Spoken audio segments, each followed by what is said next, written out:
ഒരു maths teacher എന്നുള്ള നിലയിൽ സ്റ്റുഡൻസിൻ്റെ പാരൻസിൻ്റെ ഭാഗത്തുനിന്ന് ഒത്തിരിയും കംപ്ലയിൻറ്റ്സ് കേട്ടിട്ടുണ്ട് അവരുടെ പഠിത്തത്തിനെ പറ്റിയിട്ട്.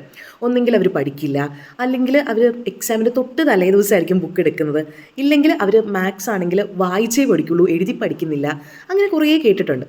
പക്ഷേ പാരൻസും കുട്ടികളും ഒക്കെ വിഷമത്തോടെ പറയുന്നൊരു കംപ്ലയിൻ്റ് ഉണ്ട്. അത് കേൾക്കുമ്പോൾ നമുക്കും ഒരു ചെറിയ വിഷമം തോന്നുന്ന ഒരു കംപ്ലയിൻ്റ് ഉണ്ട്. അതായത് കുട്ടികൾ വന്നിങ്ങനെ പറയാറുണ്ട്, ടീച്ചർ ഞങ്ങൾ എല്ലാം പഠിച്ചിട്ടാണ് വന്നത്, ഇപ്രാവശ്യം മറ്റ് സബ്ജക്റ്റിനെക്കാളും കൂടുതൽ മാത്സാണ് പഠിച്ചത്, പക്ഷേ മാർക്കില്ല.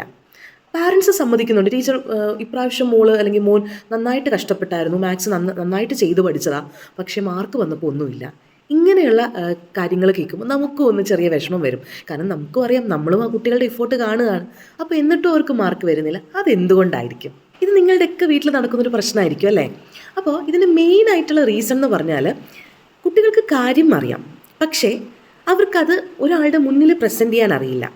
ഇപ്പോൾ എക്സാമിൻ്റെ കേസ് എടുക്കുകയാണെങ്കിൽ they don't know how to express it on a piece of paper.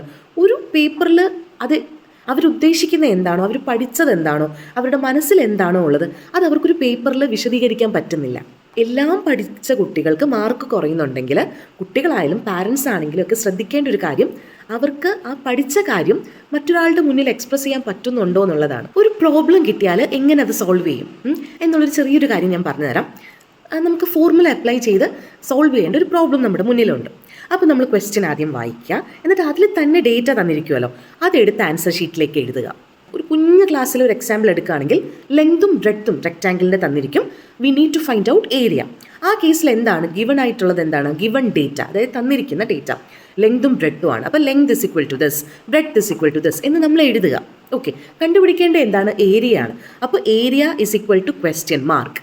അതായത് നമുക്ക് പിന്നീട് അതിലേക്ക് നോക്കുമ്പോൾ എന്താണ് നമ്മുടെ ഉദ്ദേശം എന്ന് നമുക്കറിയായിരിക്കണം അല്ലേ? ഇൻ കേസ് ഒത്തിരി പാടുള്ള ക്വസ്റ്റ്യൻ ആണ്, ഒന്നും കിട്ടിയില്ലെങ്കിലും ചിലപ്പോൾ ചില സമയങ്ങളിൽ ഇത്രയും എഴുതിയതിനൊരു അരമാർക്കൊക്കെ കിട്ടാൻ നമുക്ക് ചാൻസ് ഉണ്ട്. അതൊരു ബോണസ് ആയിട്ട് കണക്കാക്കുക. ഏരിയ ഓഫ് റെക്റ്റാങ്കിളിൻ്റെ ഫോർമുല നമുക്കറിയാം, ലെങ്ത് ടൈംസ് ബ്രെഡ്ത്ത് ആണ്. അപ്പോൾ നമ്മൾ area is equal to L times B എന്ന് എഴുതി. അതായത് ഫോർമുല അതേപടി എഴുതി. ഇനി അടുത്തത് എന്താണ്? സബ്സ്റ്റിറ്റ്യൂഷൻ സ്റ്റെപ്പാണ്. അപ്പോൾ ഏരിയ ഈക്വൽ ടു എല്ലിൻ്റെ സ്ഥാനത്തും ബീൻ്റെ സ്ഥാനത്തും തന്നേക്കുന്ന നമ്പേഴ്സ് എഴുതുക.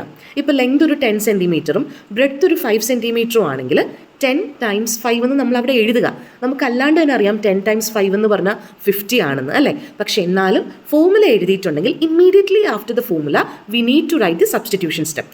അത് ഇമ്പോർട്ടൻ്റ് ആയിട്ടുള്ള കാര്യമാണ്. അത് കഴിഞ്ഞിട്ട് നമ്മൾ ആൻസർ കണ്ടുപിടിക്കുക. 10 ടൈംസ് 5 50 ആണ്. റിസൾട്ട് ആയോ? ആയില്ല. റിസൾട്ട് എപ്പോഴാണ് പൂർണ്ണമാകുന്നത്? യൂണിറ്റ് കൂടി കൊടുക്കുമ്പോഴാണ്. അപ്പോൾ സെൻറ്റിമീറ്ററിലാണ് ലെങ്തും ബ്രെഡ്ത്തും, അതുകൊണ്ട് area will be in centimetre square. അപ്പോൾ 50 സെൻറ്റിമീറ്റർ സ്ക്വയർ എന്ന് എഴുതി തീർക്കുക. ഇപ്പോഴാണ് ഒരു പ്രോബ്ലം കംപ്ലീറ്റ് ആകുന്നത്. ഇത്രയും സ്റ്റെപ്പായിട്ട് ചെയ്യുന്ന ആൾക്കാർ വളരെ കുറവായിരിക്കും. ഇതിപ്പോൾ ഒരു കുഞ്ഞു ക്വസ്റ്റ്യൻ ആയതുകൊണ്ട് ചിലപ്പോൾ ചെയ്യും. ഇത് ഞാൻ വളരെ കുഞ്ഞു ക്ലാസ്സിൽ വളരെ കുഞ്ഞു ക്വസ്റ്റ്യൻ ആണ് പറഞ്ഞത്. അപ്പോൾ നമ്മുടെ ഹയർ ക്ലാസ്സസിലേക്ക് ആകുമ്പോൾ ഇതനുസരിച്ച് പ്രോബ്ലംസ് മാറും. ഹയർ ക്ലാസ്സിലാകുമ്പോൾ സോളിഡ്സ് വരും, വോളിയം, സർഫസ് ഏരിയ ഒക്കെ കണ്ടുപിടിക്കേണ്ട ക്വസ്റ്റ്യൻസ് വരും. ഫോർമുല എഴുതുക, സബ്സ്റ്റിറ്റ്യൂഷൻ സ്റ്റെപ്പ് എഴുതുക, റിസൾട്ട് എഴുതുമ്പോൾ യൂണിറ്റ് എഴുതുക. ഇതിനൊക്കെ മുന്നോടിയായിട്ട് നമ്മൾ ആ ഗിവൺ ഡേറ്റയും കണ്ടുപിടിക്കേണ്ട എന്താണോ അത് ഈക്വൽ ടു ഒരു ക്വസ്റ്റ്യൻ മാർക്കും ഇട്ട് വെക്കുക. ഒരു ദിവസം ഉണ്ടല്ലോ നമ്മളൊരു 10 ക്വസ്റ്റ്യൻ ഇതേ രീതിക്ക് നമ്മൾ ചെയ്യുകയാണെങ്കിൽ നമ്മുടെ ബ്രെയിൻ ഉണ്ടല്ലോ വയേർഡ് ആകും. പിന്നെ നമുക്ക് കിട്ടുന്ന ക്വസ്റ്റ്യൻ നമ്മൾ ഓട്ടോമാറ്റിക്കലി അങ്ങനെ ചെയ്യുന്ന രീതിയിലേക്ക് പോകും. അപ്പോൾ ഇത് ഒരു ചെറിയ ട്രിക്കാണ് നമ്മുടെ ഈ ഒരു നേരത്തെ പറഞ്ഞ പ്രശ്നം പരിഹരിക്കുന്നതിലുള്ള. പഠിച്ചിട്ടും മാർക്ക് കുറയുന്നതിന് ഇനി വേറൊരു റീസൺ കൂടിയുണ്ട്. അത് നമുക്കിനി അടുത്ത ദിവസം ഡിസ്കസ് ചെയ്യാം.